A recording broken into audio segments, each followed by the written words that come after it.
Hello everyone, welcome back to the channel. Today, we're diving into a topic that has massive strategic implications and is stirring a lot of heated discussions. The apparent collapse, or at least a major setback, of Russia's naval posture. It's being framed by many commentators as all over for Russia's navy, especially after what some call a humiliating retreat. In this video, we'll unpack the evidence, analyze the strategic and operational context, and weigh whether this is truly a collapse or part of a broader recalibration. We start with the basics. For decades Russia has maintained that its navy is a cornerstone of its global power projection, a symbol of its superpower ambitions. The Blue Water Fleet, with its nuclear submarines, cruisers, destroyers, frigates, and missile boats, was meant to ensure Russia's influence from the Arctic to the Mediterranean and from the Pacific to the Atlantic.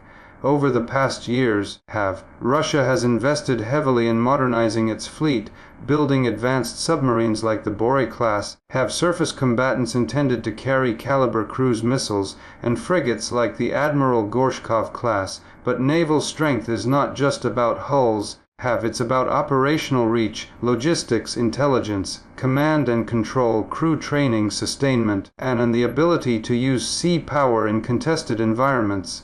The crisis currently unfolding, however, cast severe doubt on Russia's ability to use its navy as intended. The phrase "humiliating retreat" refers to specific events that suggest the Russian fleet is being forced back from contested waters or is unable to sustain forward deployments in the face of opposition. There have been reports of Russian warships withdrawing from zones previously under its asserted control, turning back under pressure, or avoiding confrontation altogether. Some vessels have been damaged or sunk, and others have had to be diverted or sheltered. Whether due to missile strikes, drone attacks, logistical constraints, intelligence failures, or operational caution, the result is that Russia's naval presence is shrinking or becoming more passive in many theaters. Let's look at specific cases. In the Black Sea, Russia's naval forces once enjoyed a near-dominant posture, enabled by control of Crimea and land-based air defenses. But Ukrainian forces, aided by Western drones, missiles, and intelligence, have increasingly challenged that dominance. Russian frigates, corvettes, and amphibious ships have been exposed to anti-ship missiles, unmanned aerial systems, and electronic warfare. In several documented cases, Russian vessels have been damaged or forced to retreat from forward positions. In one instance, a Russian patrol ship reportedly withdrew after being targeted by missiles launched from land. Another ship that ventured close to shore was struck by drones, highlighting Russia's vulnerability even near coastal areas it claims as its zone of influence.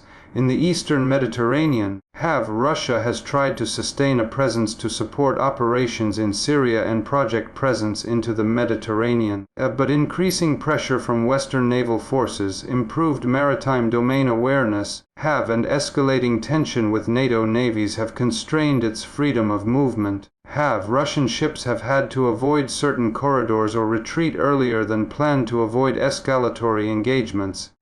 In the Barents Sea and Northern Fleet zones, Russia's Arctic posture is challenged by harsh climate, limited infrastructure, and contested subsurface operations from Western submarines. Recent intelligence suggests that Russia has had difficulty sustaining patrols and has pulled back certain assets for maintenance or redeployment. A key element in the narrative of a humiliating retreat is not just physical withdrawal, but the symbolic loss of initiative. Naval forces are not like infantry you can simply redeploy. They are tied to supply chains, support bases, repair yards, and sea lines of communication. The longer Russia's navy has to operate under pressure, the more exposed those vulnerabilities become. The inability to maintain sustained presence in contested zones speaks to deeper structural issues: logistic overload, wear and tear beyond capacity, crew fatigue, insufficient modernization, inability to match adversary sensor, missile, and drone systems, and perhaps most importantly, intelligence and command failures. Critics of the "it's all over" narrative caution that we should not overstate these setbacks. Russia is not a small maritime power. It retains nuclear submarines, strategic sea-launched ballistic missile platforms, and a formidable coastal missile shield. It can reconstitute its fleet over time, and a reduced but capable navy is far from powerless. A retreat may be strategic rather than forced. Russia might choose to avoid high-risk confrontation until conditions are more favorable. Naval warfare is often about attrition, timing, and control of choke points, not absolute dominance. Russia could be temporarily ceding space to regroup, invest, or shift focus, but even strategic retreat is telling. It means Russia has acknowledged that in contested zones, its adversaries have gained an edge. Russia's ability to deter or contest sea control is diminished. In the Black Sea, for instance, if the Russian Navy cannot maintain dominance, then Ukraine and its Western partners can exploit that gap to conduct amphibious operations, sea-based missile launches, or logistical support. In the Mediterranean, a reduced Russian naval footprint opens the door to greater NATO and regional naval influence.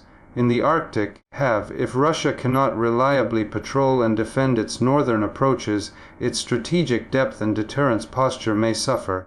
We also have to consider the morale and operational confidence factor.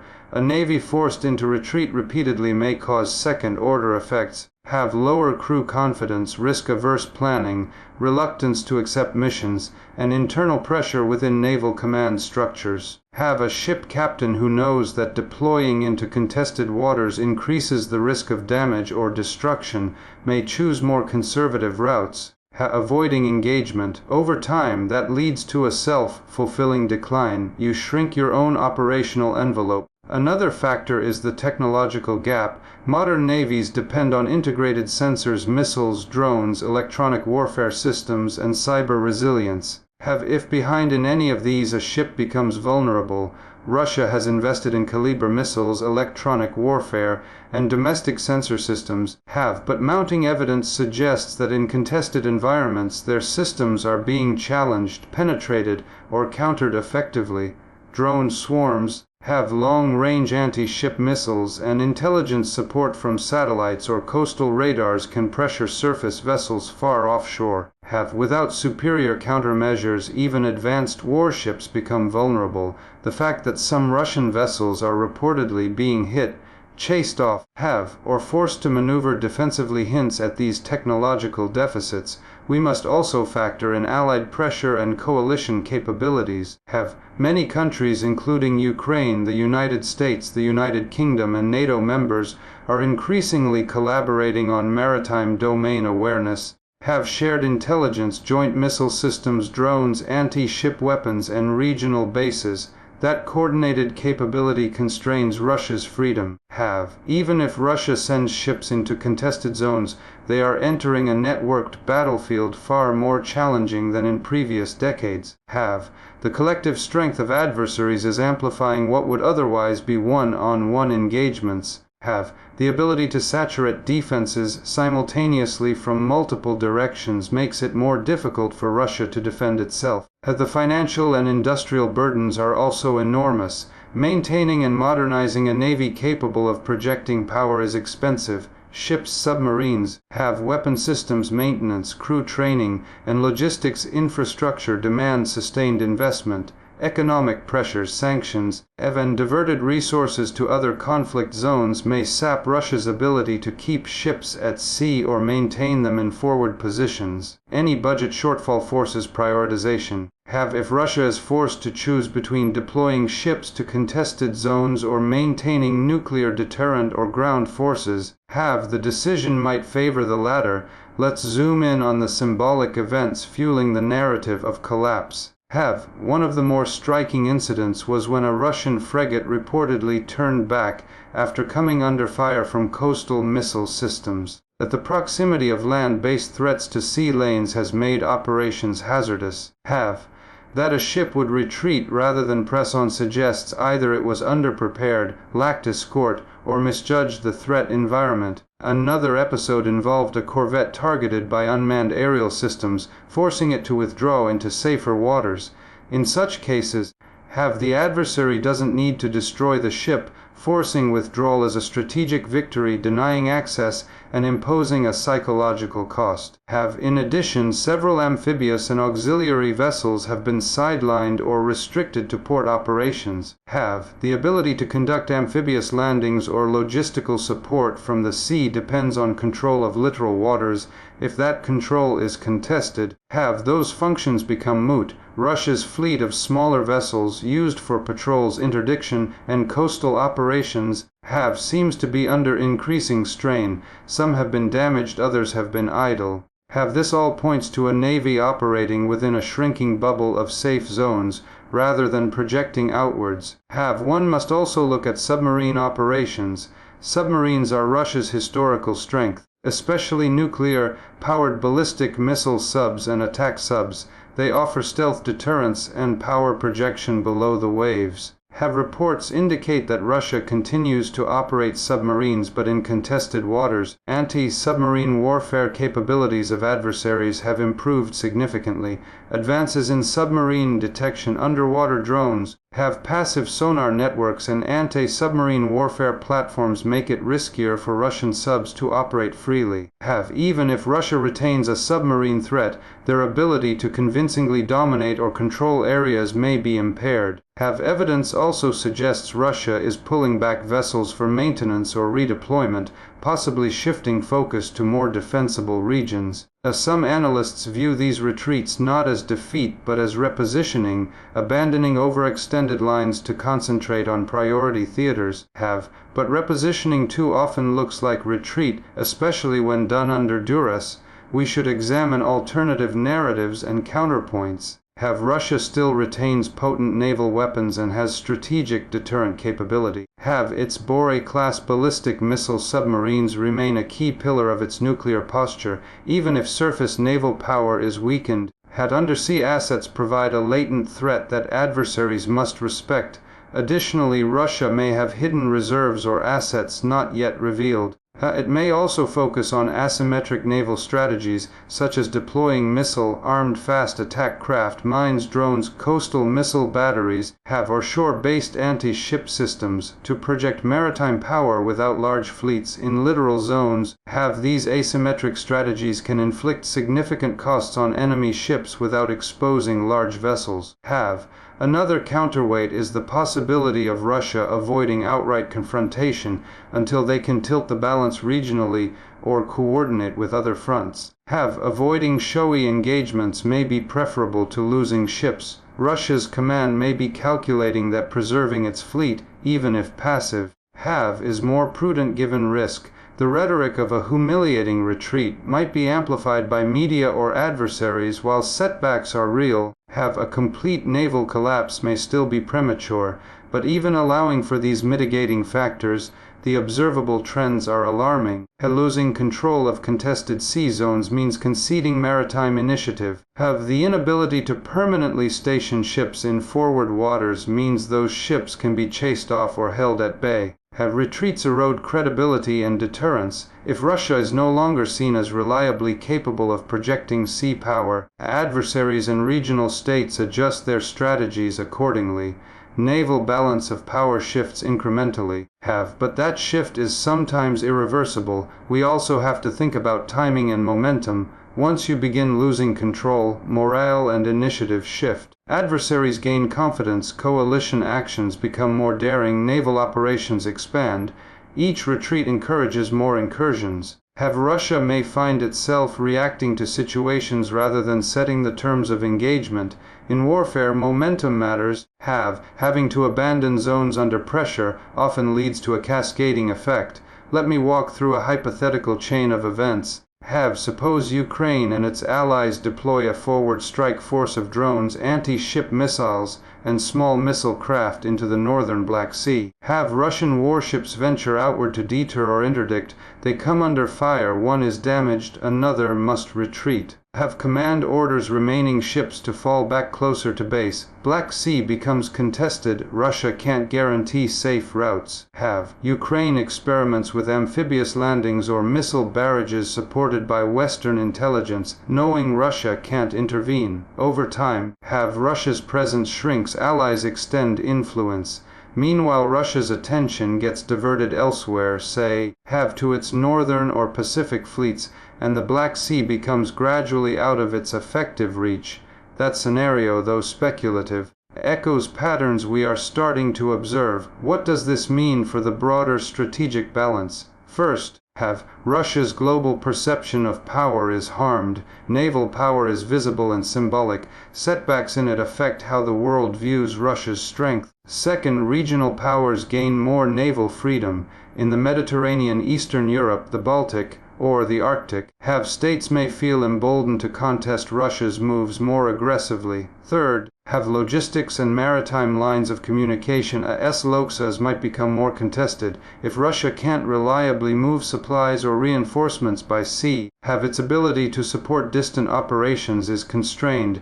Fourth, in any future confrontation, Russia may have to shift toward defensive, coastal, have, or asymmetric strategies instead of bold blue water deployments. Now it's healthy to retain nuance. Have the phrase all over is dramatic, and in military affairs few things are ever truly over until they are. Have, but all over could be rhetorical shorthand for major decline. Right now, it appears that Russia's navy is being pushed from its previous peacetime posture to a more defensive, limited, cautious role in contested theaters. Have that is already a significant change even if it falls short of total collapse.